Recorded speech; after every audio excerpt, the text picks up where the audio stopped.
Welcome to healthy bite 365 days. अस्सलामुअलैकुम, मैं हूं ताहिर और आज फिर एक नई रेसिपी के साथ आपकी खिदमत में हाजिर हूं। आज बहुत शानदार रेसिपी बना रहे हैं। सब बच्चों बच्चियों की पसंदीदा रेसिपी है।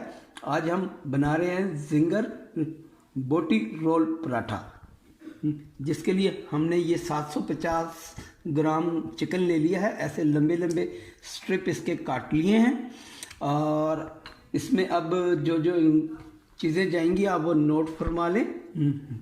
सबसे पहले है 1 टेबल स्पून सुरख मिर्च, 1.5 टीस्पून नमक, 1 टीस्पून गरम मसाला, 1.5 टीस्पून काली मिर्च, 2 टेबल स्पून सिरका, 1.5 table spoon soya sauce, 1 teaspoon ginger powder, 1 teaspoon garlic powder. तो सबसे पहले हम इसकी मैरिनेशन कर लेते हैं। तो सबसे पहले इसमें जाएगा जी सोया सॉस। ये सबसे पहले डालना है आपने। उसके बाद चला जाएगा सफ़ेद सिरका। इसके बाद जाएगा जी जिंजर और गार्लिक पाउडर,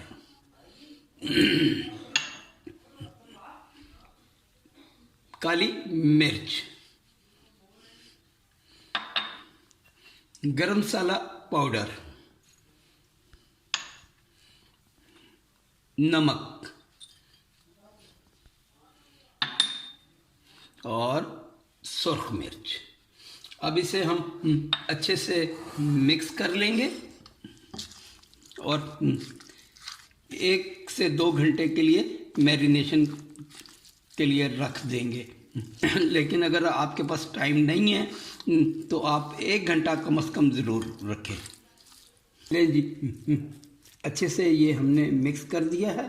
अब हम इसे लिड कवर करके 2 घंटे के लिए मैरिनेशन के लिए रख देंगे। मिलते हैं 2 घंटे के बाद। चलें जी, जितनी देर हमारा चिकन मैरिनेट हो रहा है तो हम पराठे की तैयारी कर लेते हैं। जिसके लिए हमने 350 ग्राम मैदा ले लिया है, 1.5 टीस्पून नमक ले लिया है, 1.5 टीस्पून चीनी, 1 अंडा और 3 टेबलस्पून ऑयल और 1/2 टीस्पून बेकिंग पाउडर।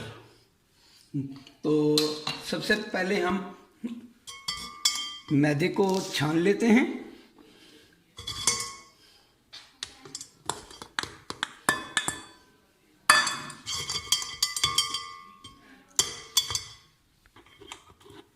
चलें जी, मैदा हमारा छन गया। अब सबसे पहले इसमें चला जाएगा नमक, चीनी, ऑयल,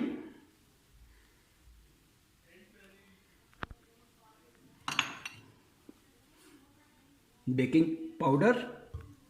याद रहे बेकिंग सोडा नहीं, बेकिंग पाउडर, और 1 अंडा।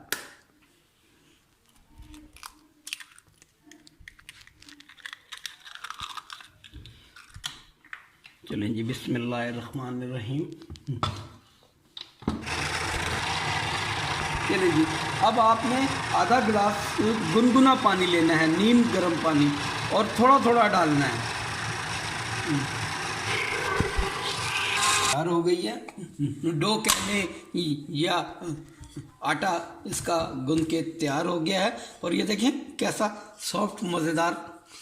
ऐसे ही सॉफ्ट बनाना है ताकि पराठे भी आपके सॉफ्ट बने। क्रिस्पी पराठा रोल पराठे में नहीं चलता। 15 मिनट रेस्ट के लिए छोड़ दें। चलें जी, मैरिनेशन हमारी तैयार हो गई है। ये बिल्कुल इस फॉर्म में आपने रखना है।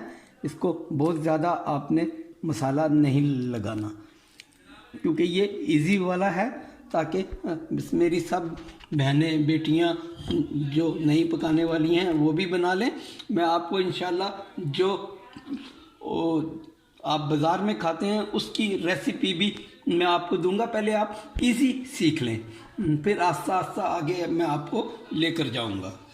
चलें जी, ऑयल हमारा अच्छे से गर्म हो गया है, चिकन भी हमारा ज़बरदस्त सा मैरिनेशन हो गया है। उसे हम एक एक करके हम ऑयल में छोड़ देते हैं। चलें जी, अब इसकी आस्ता आस्ता से आपने साइड चेंज कर देनी है, तकरीबन 1 से 2-3 मिनट के बाद, और दूसरी तरफ भी 2 मिनट आपने उसको सेकना है। आपके ज़बरदस्त किस्म के रोल तैयार हो जाएंगे। चलें जी, हमारा कुछ पीस तैयार हो गए हैं, इन्हें बाहर निकाल लेते हैं।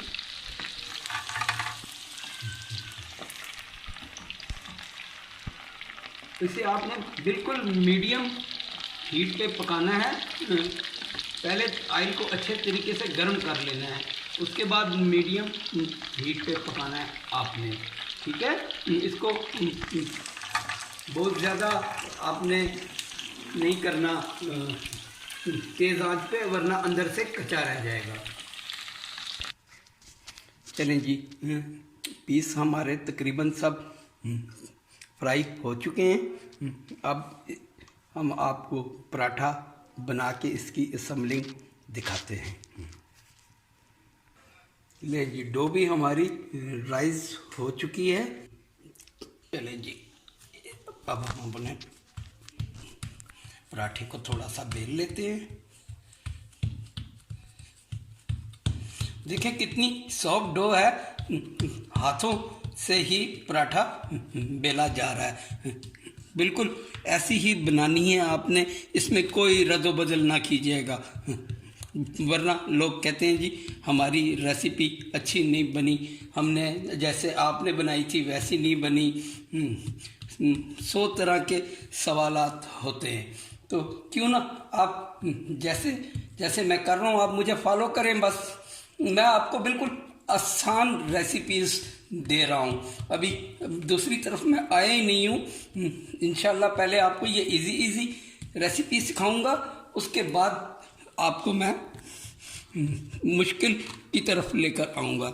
लें जी, अब इसकी साइड हम पलट लेंगे।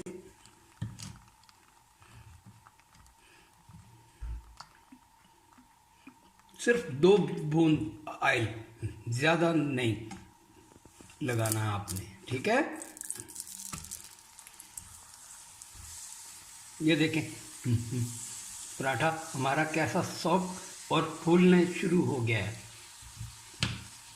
2 बूंद इस तरफ, 2 बूंद इस तरफ। ज़्यादा हैवी भी जो है वो अच्छा नहीं लगता।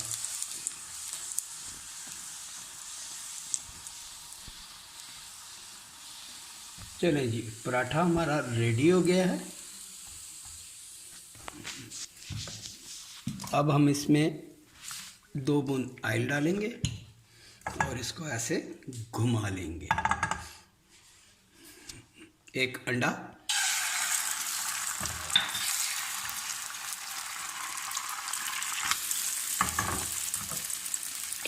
और पराठा इसके ऊपर हमने रख दिया। अब आएगा असली मज़ा।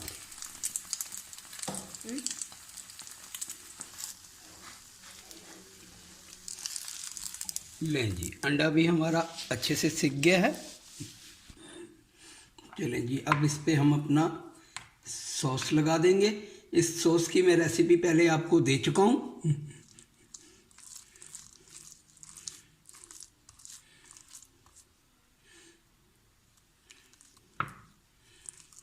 आप बिलीव करें कि ये बहुत ही मज़े का बनता है। चलिए जी, अब इस पे हमारा आ गया जिंगर का पीस।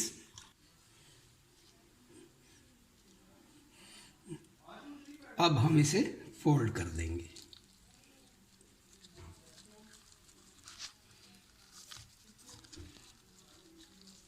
लें जी, हमारा जिंगर रोल पराठा तैयार है। और आप भी ट्राई करें। इंशाल्लाह इस रेसिपी का मुझे ज़रूर आप फीडबैक दीजिएगा, ताकि मुझे पता चले कि आपको मेरी रेसिपी कैसी लगी है। दुआओं में याद रखें, और अगर मेरी रेसिपी अच्छी लगे तो लाइक और शेयर ज़रूर कीजिएगा। अल्लाह हाफिज़।